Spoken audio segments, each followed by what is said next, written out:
Hey everybody, I'm Sarah. Today I'm here because I want to do a video where I show you the base that you should use when you use a face mask. As we know, during this period we all must use a face mask, and that's why our makeup could melt down or could go away and smudge really easily. So I did this video where I show you the base that I did for this makeup look, and I really hope you enjoyed it. Before moving on to the video, make sure to be subscribed, give a like, share this video to all of your friends, and check the info box to see my blog and my Instagram page. So for the base, you need to make sure to prime well, and before going into primer, you need to do a proper skincare and hydrate your skin. Of course, your skincare depends on your skin type, but what I always like to do is to use a serum like this one. This one is from The Ordinary and is with hyaluronic acid at 2%. Hyaluronic acid is something that you could use if you are young like me, but especially if you are older, because it is amazing if you have wrinkles and of course if your skin is really dry. This one provides hydration but not in an oily way, so it's perfect also if you have a combo to oily skin type like mine and if you're young. But if you're young, I don't recommend you to use it every single day because it's not meant for young skins, let's say. If you know this brand, The Ordinary is a very inexpensive brand which makes cute skincare, let's say. Of course, these serums are not like Farsali ones, but they're really nice. And what I love about serums is the fact that they make your skin feel a little bit tacky. So this means that your foundation will grab onto the skin better. Once you've applied your serum and your skin feels a little bit tacky, you can use a primer that will of course make the foundation last more, and if you want also like some pore filling primers.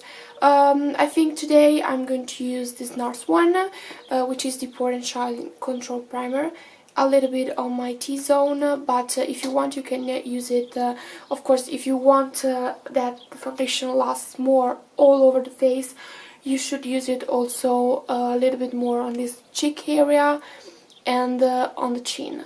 You have to use a really long lasting foundation, waterproof and everything you can imagine, so that it's a smudge-proof, sweat-proof, and it will last a lot of hours, especially because we, at least where I live in Italy, this season is summer, let's say, so it's spring summer and it's really hot outside, so there's a higher probability for your foundation to melt down. Today I'm going to use the Becca Ultimate Coverage Foundation, but I really recommend you also the Urban Decay All Nighter. That foundation is amazing. If you want some low-cost alternatives, there is the 24 Hour Super Stable Maybelline, really good, and also the 24 Hour Matte by L'Oreal. Now I'm using this one with a brush. This one is by Sephora. It's actually a blush brush, but honestly I don't understand why. This foundation is really creamy, it's not liquidy at all.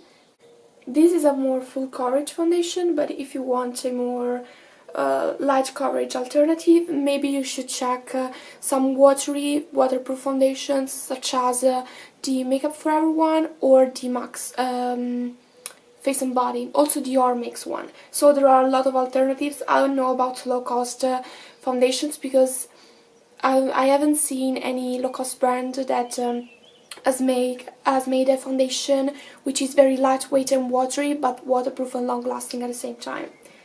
For concealer I'm using the Tarte Shape Tape, which is a waterproof one and it claims to last 16 hours. Before going in with the powder, I'm using this concealer, which is the Conceal and Define by Makeup Revolution. Mine is in the shade C12.5 and I use it to contour. This concealer is awesome. The only, let's say, issue it has is that it contains only 4 grams of product, which is very little. But I made a version which contains more product. It costs, I believe, like 2 or 3 euros more, and the formula is always the same. So I recommend you to check this concealer out because it's really good. I'm using a cream product because if you use creams and then you set the creams with powders, they will last more, and of course you will have a nicer effect. For blush, I don't own any cream blush, but I always use some lipsticks. What I recommend you to do is using a liquid lipstick because of course it will last more. Today I'm using this one by Sephora. It's called the Cream Lip Stain, and mine is in the shade 71. A gorgeous nude. So what you do is you take a little bit of the product on your sponge so that it doesn't have too much pigment, and otherwise it could be difficult to blend, and then you blend it on your cheekbones.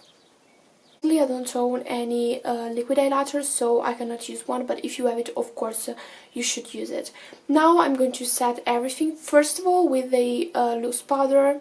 This one is the Pitch Perfect by Too Faced. It's gorgeous, it has like a lot of grams in it, and although you may think that it costs a bit, you know, it's Too Faced is an high-end brand, but it is worth it because it contains 45 grams of products, something like that, and it also costs 30 euros, so it's a great deal, trust me.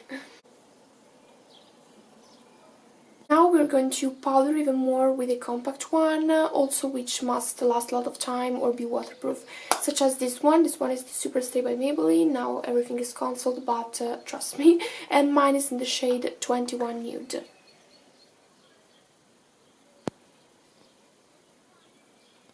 This will add a little bit more of coverage. For example, if you used a water-based foundation like the ones I mentioned before, such as the Face and Body by MAC, you could use also a powder foundation to add more coverage. These are some tips, of course, then you choose the amount of coverage you want to have. I'm going to use a bronzer. Mine is by Kylie Cosmetics, and it's called Tequila Tan. By the way, this one is the second lightest shade that she has, and it's really pale. I could almost use it as a powder, but today we're going to use it as a bronzer because I feel like if you layer it up, it works. But I don't know, I would prefer if I had another shade, but I couldn't choose it. As I said, this shade is not perfect for my skin tone. I feel like I could use it in summer as a powder, but I didn't have the chance to choose the color in person because I've seen the swatches online, and I thought that this one could be nice for me, but actually it wasn't, and so my friend picked what I said her to pick because she went to the USA, and so yeah, that's it. Anyways, now I'm moving on to blush. I'm going to use this palette, which is the Bouquet d'Amour by Jouer. Jouer is a gorgeous brand. Not many people talk about Jouer, especially in Italy. I don't know why, but it's really gorgeous. These are the shades that it has. It's really gorgeous. The blushes are really pigmented, and these blushes are perfect if you have a very fair to a very dark skin tone. Today I'm going to wear my favorite one, which is Marigold. Yes, Marigold, which is this one. There are some shimmery shades and some matte shades, and this one, for example, has a nice satin finish, which I really love, plus the shade is really natural. For a highlighter, I'm using this one by Becca, which is the Shimmer Skin Perfector in Champagne Pop. I did a whole review on this product, I'm going to link it here. And this is the shade. It looks really natural and like a normal champagne color, but actually it has a lot of reflexes, and so it's really a nice highlighter, but it's not my favorite, honestly. So that's all, guys. I really hope you enjoyed this video. If you want to leave me a comment and let me know if I was useful. So yeah, that's all. Bye!